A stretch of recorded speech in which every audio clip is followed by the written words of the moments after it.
అంతా బాగానే ఉంది అనుకునే సమయానికి కష్టాలు వచ్చి తలుపు కొడతాయి.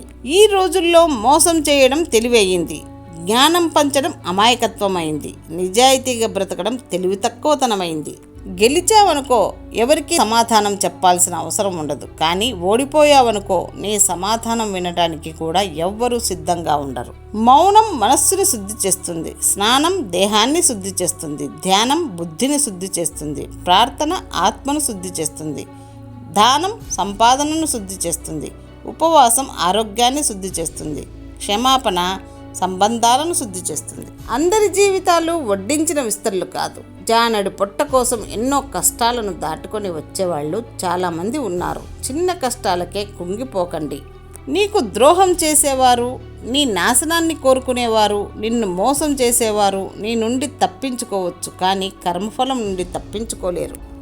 సంతోషానికి పొంగకు, దుఃఖానికి కుంగకు, కష్టానికి వంగకు, కన్నీళ్లకు కరగకు, భయానికి బెదరకు, బంధాలను మరవకు, అందరినీ నమ్మకు, ఎవరికి లొంగకు, ఇదే నీ విజయం చివరికి. పనివంతులు పనిని కూడా విశ్రాంతిలా భావిస్తారు, బద్ధకస్తులు విశ్రాంతిని కూడా పనిలా భావిస్తారు.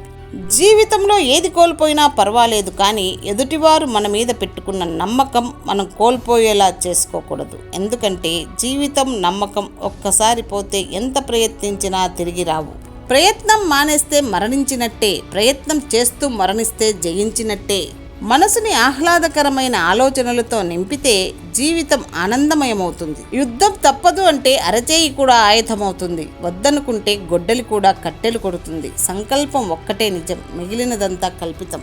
మనం చేసే ప్రతి పని చూసి నవ్వే లోకం మన గెలుపుకి మాత్రం ఏడుస్తుంది.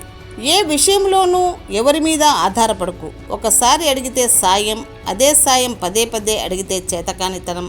వీలైనంత వరకు ఎవరి సాయం లేకుండా బ్రతకడం నేర్చుకో. అప్పుడే నీ మీద నీకు నమ్మకం, నీ మీద ఇతరులకు గౌరవం పెరుగుతుంది.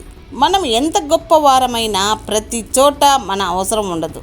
అనవసరం అయిన చోట తల దూర్చకపోవటమే వివేకవంతుని లక్షణం.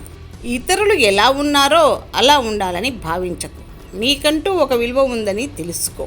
అలాగే నీకన్నా తక్కువ స్థాయి వారిని చూసి ఆనందపడకు. పై స్థాయి వారిని చూసి లక్ష్యం ఏర్పరచుకో నేస్తమా. ఈ రోజుల్లో నటించేవారు నలుగురితో బాగానే ఉంటున్నారు, యథార్థంగా మాట్లాడేవారే ఒంటరిగా ఉంటున్నారు. అందుకే అన్నారు యథార్థవాది లోక విరోధి అని.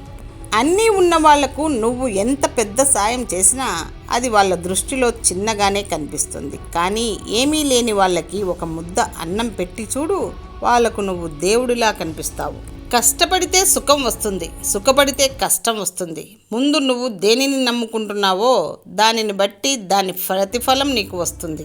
మనం మాత్రమే ఎదగాలి అనుకున్నప్పుడు మనం పడిపోతే పట్టుకోవడానికి ఎవరు ఉండరు.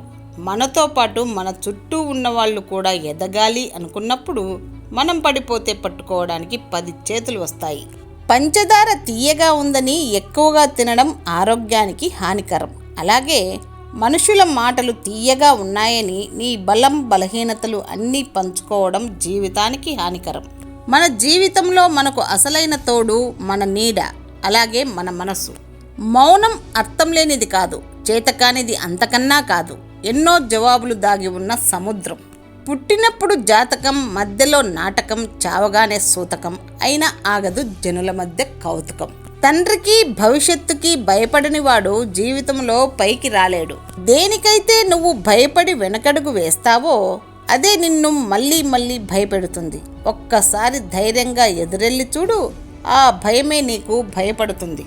భర్త లేని ఆడది ఎంత పద్ధతిగా నిజాయితీగా బ్రతుకుతున్నా కూడా తననే తప్పు పడతారు.